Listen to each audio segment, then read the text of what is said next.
Hey everybody, it's Rob Scheer, the host of Fostering Change and the founder of Comfort Cases. Wow, it is so hard to believe. It is almost July the 4th.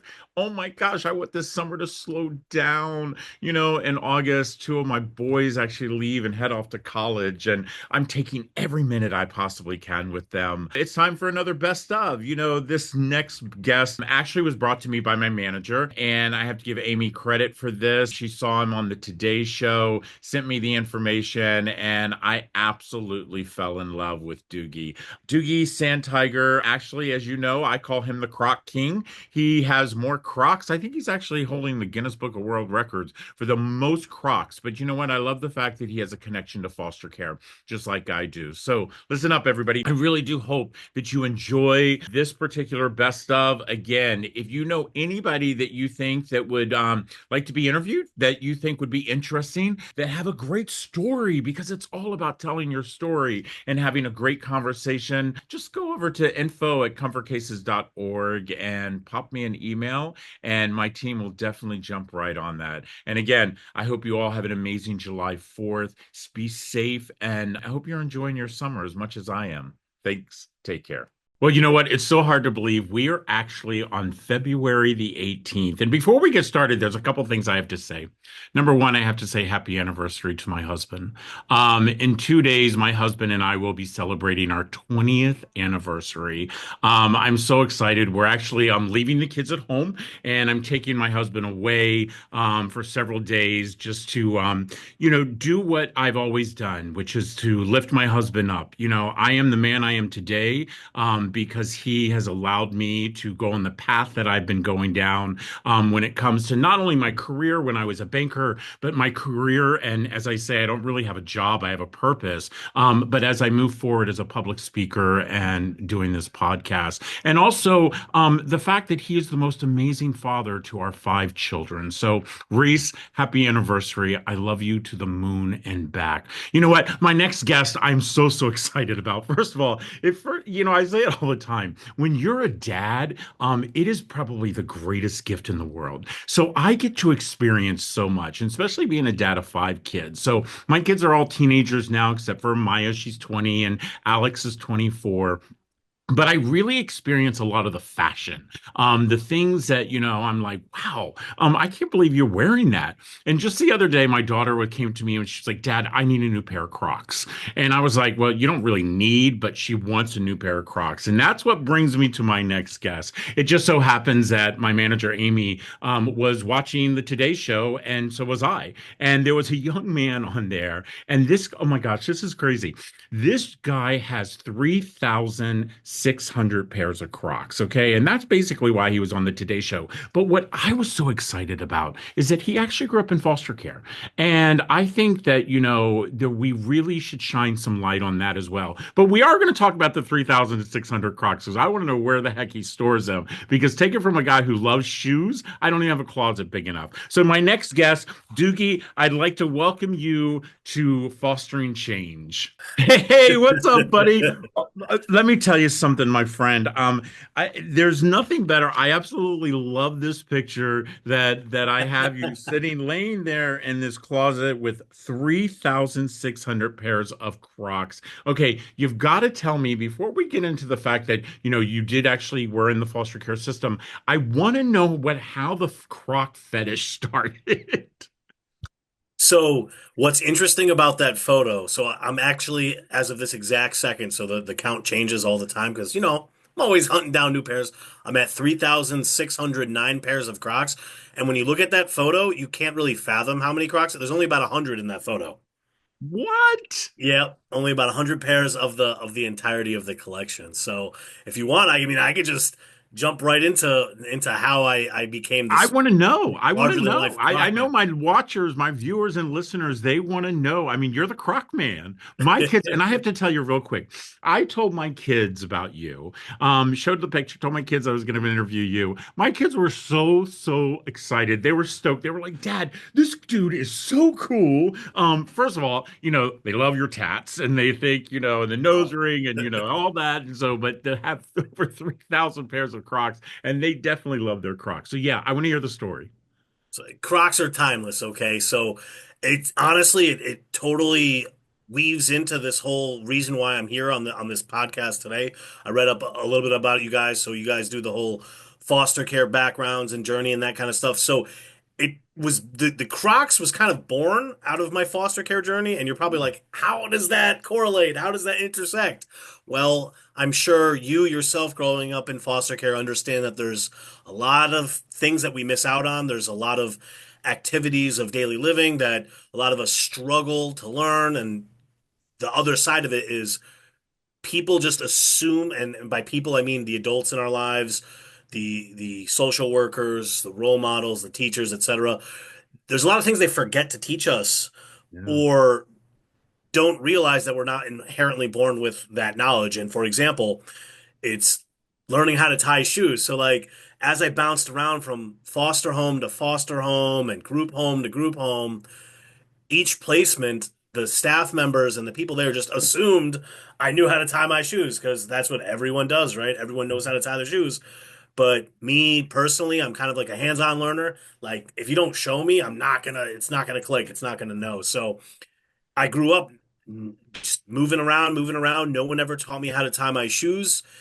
And eventually I got older. I'm in high school and I got away my whole life just wearing like slip-on shoes and Velcro shoes, light-up shoes, things like that. And then when you're in high school, you start getting bullied, and I was like, all right, I got to grow up a little, you know what I mean? So I was like, I got to figure something else out. I can't let the bullies win. So I just by happenstance, one day I'm just walking around in my neighborhood, and there's this old lady in her garden, and she's gardening in these really awesome lavender Crocs, and I was like, those are so cool. And I liked how the purple of the lavender popped against the garden and the flowers, and it was like a nice springy kind of day, and like she could have been wearing anything. She could have been wearing like Nike slides or something, and I could be the Nike king, but But it no, was she had Crocs. Crocs. It was Crocs, and I liked that there was no shoelaces. I liked the strap, and then obviously a lot of people know the little charms that you put in the hole. Yeah. Those are called gibbets. So I got my first pair that day.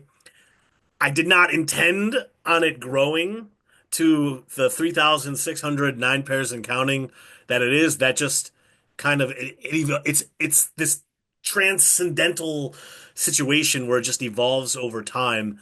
And growing up in foster care, a lot of people understand that it kind of a bleak outlook, especially when you're in there at a young age. I was there from 5 to 16, age 5 to 16. So that's the majority of in Yeah. fact, it was my entire childhood because when I turned Your 16, I entire had childhood. signed myself out. So at that point, I was legally my own guardian. You know what I mean? So what did I do to keep myself motivated? That's what a lot of people ask me. How do you survive that? Well, I started writing down a list of goals and things I wanted to accomplish in life because I knew that bouncing around and not forming relationships or developing relationships with people, it affects you. And I knew that that's not how I wanted to live my life. And, how I relate it to common people who don't really understand, it's like every day when I went to school, I'm learning about like Newton's law of gravity and historical documents and algebra, and I'm like, I don't care about that. I don't know when my next meal is going to be. I don't know when Exactly. my next shower is. I don't care about any of that, right?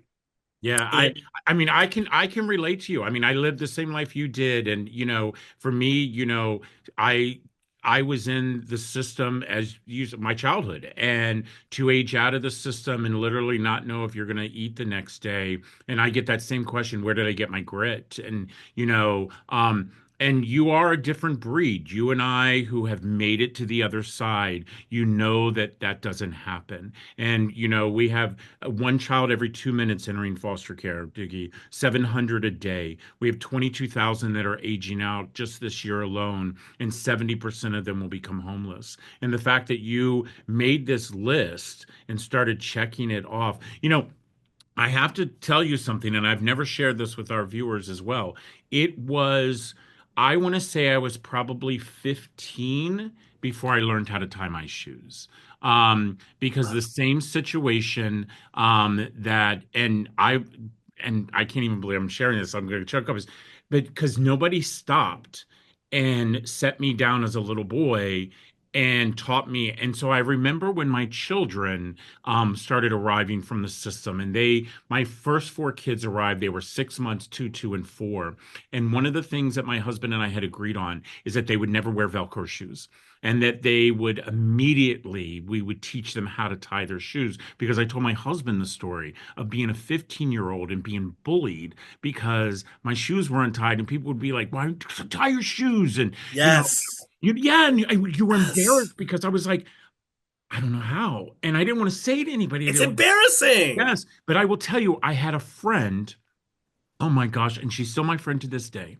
That I confided into her that I didn't know how to tie my shoes. And then she actually stopped and she taught me and she worked with me week after week. And I finally at 15 learned how to tie my shoes. I love that for you. It's so relatable. Like I'm over here like tearing up, just like oh my God, fine. Like you're probably honestly the first person I left foster care in 2007. You're the first person that I've related to since then. So almost 20 years, like what, 18 years ago? Wow, Wow. that's Yeah. honestly like I'm mind blown right now. It's just like people don't understand and and I understand why they don't understand. It's so hard to fathom. What do you mean you don't know how to work a microwave? What do you mean you don't know how to work a washer and dryer? It's like again, you're not born out of the womb with that inherent knowledge of like Exactly. you just snap with the oh yeah, I know how to do this. You don't until the adult figures in your life show you Yeah. and And let me walk tell you you through something. it. The fact is that, for me, there wasn't YouTube to go, my son the other day, he changed something on his car and I said, "How the hell did you learn how to do that?" He said, "Dad, I just YouTubed it." And they didn't have that back then. So when I actually met my husband 20 years ago, okay, my husband came into my house and he says, "Where do you do your laundry?" And I said, "I send it out." And he was like, "What?" And I was like, I sent it out. And I had to tell him, I was like, I never learned how to do it. That's 20 years ago. And he actually taught me how to do laundry, even though I don't do laundry now, thanks to my husband. But you're right. People do not understand. We're not taught about credit scores. We're not taught about how to write a check. We're not taught about the fact of how to do laundry. We're not even taught about personal hygiene. I mean, that was something for me. I've had, I tell people all the time my teeth are beautiful, but my teeth cost me an arm and a leg because nobody bothered to, take me to the dentist or teach me, how important it was to floss and to brush. And, so yeah, you and I definitely can relate, my friend. But I don't have Every part of 3,609 pair of Crocs. it.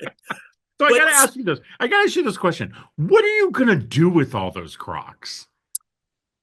honestly, I have so to me it's so fun and it's like this niche little thing where like there's 8.2 billion people on this planet right now, and I don't care if it's weird to some people, but to be number one at something, it's just this cool, cathartic, and like I said earlier, transcendental thing where just like I can't believe there was a point in my life where I lived on the streets, and to survive, I was eating out of dumpsters and garbage cans and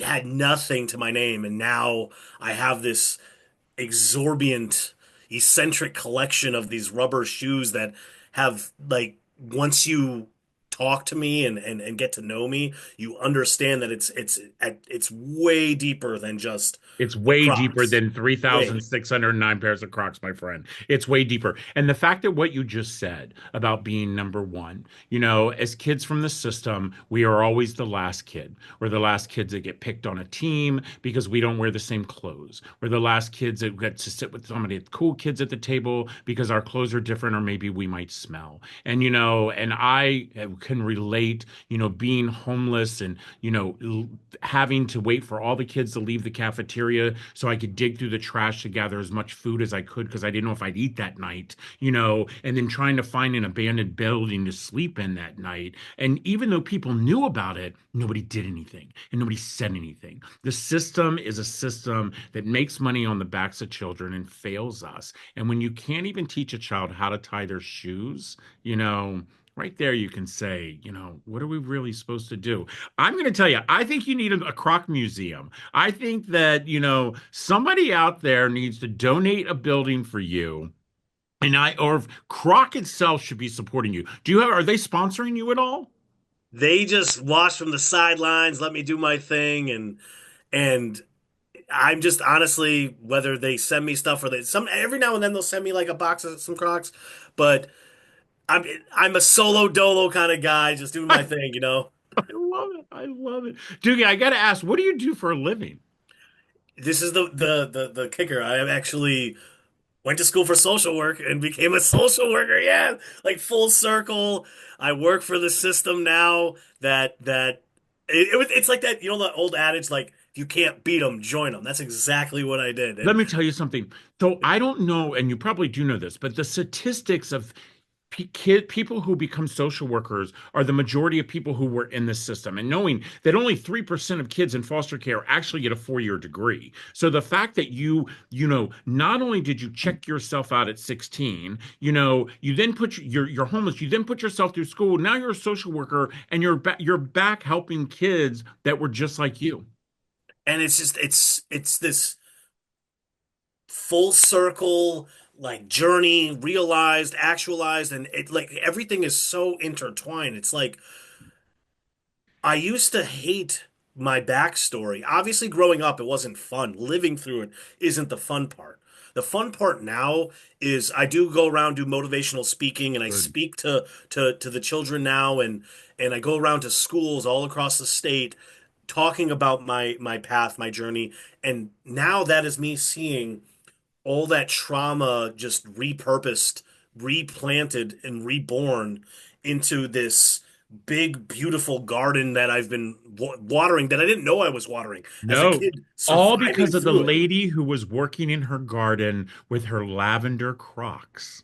Bless her heart. I mean, people don't realize it's just the smallest things that can turn our lives into a totally different direction because, 80% of our death row inmates were actually in the system. So, the fact that, you're sitting where you're sitting today, I'm telling you something. I'm very lucky. I get to interview some very, very amazing people. I've interviewed celebrities and I've been able to be on TV and all that. I have not, I'm telling you, you are my favorite interview.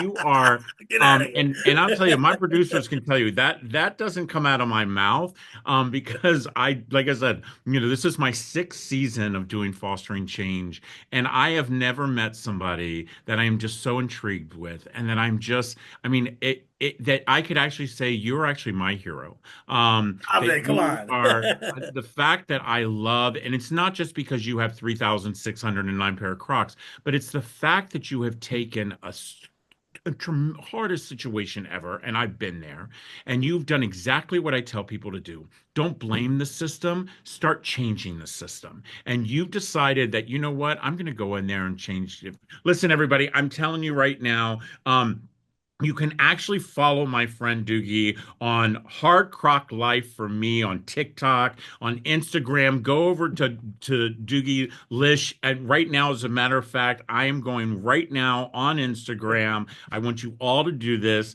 We're gonna go over there. I'm gonna give him a follow, because definitely this is. I mean, you're amazing, my friend. You're absolutely amazing. So it's Hey, Doogie. listen. You need your flowers too. I mean, I read up the blurbs and things I read up about you. That's what inspired me to be here today. I mean, like even before, obviously coming on here, I did my little background research, and the thing that's like it just struck all the chords in my heart, like playing it like a harp, was the bags. When I kept reading, when you were talking about the bags and the initiative to get rid of the bags, I'm like, that just I had this overwhelming sense of, oh my God, somebody understands. Because that's what my life was. I lived out of garbage bags Out of a garbage bag. forever. Yeah, and it makes you feel less. It makes you feel as if, I mean, that you're trash and we are second Literally. class citizens and no one cares. And I'll never forget when I asked a social worker, why are kids still carrying garbage bags? And I was, in my 40s at this time, and she said, well, what else should they carry? And I said, how about some hope and dignity? How about some hope and dignity? Everybody, listen, this is another amazing episode. I cannot wait for this to air. I can't wait for you all to go over and show my friend Doogie much love. Doogie, I got a thing I have to tell you real quick before we end this. I do this thing where I bring on people and they co-host a podcast with me. And I want you to come on and co-host a podcast with me. So my producer is going to be reaching out to you Yes. because you and we're going to figure out what the topic is. We're going to figure out who the guest is going to be. But you and I are going to co-host an episode of Fostering Change because I'm going to tell you something. For life, buddy. And You do I'm going too, to my make friend. You sure do you have too. my cell phone number. And we're going to be text buddies. And Doogie, just thank you so much. And by the way, I'm going to find that picture. I was telling Doogie, I have a picture of when the kids were little, where Reese bought each one of us a different pair of Crocs, and we all have our feet together, and it's a rainbow. But I'm going to get Reese to find that picture, and I'm going to send it to you, my friend, because we as Shears, we love Crocs as well. Everybody, listen up. You have an opportunity. Listen, my friend showed you. You have an opportunity. You have an opportunity to make a decision of whether you stay down